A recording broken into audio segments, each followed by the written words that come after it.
রঙের ফুলকে বলে রংটি কোথায় পেলে? নবীজির ওই দাঁত মোবারক সাদা ছিল ফলে।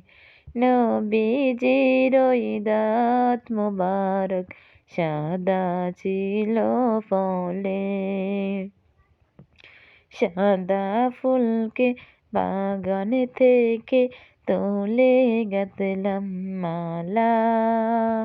সুযোগ পেলে পরাবো তোমায় সাদা ফুলের মালা। ইয়া রাসূলাল্লাহ, ইয়া হাবিবাল্লাহ, ইয়া রাসূলাল্লাহ, ইয়া হাবিবাল্লাহ।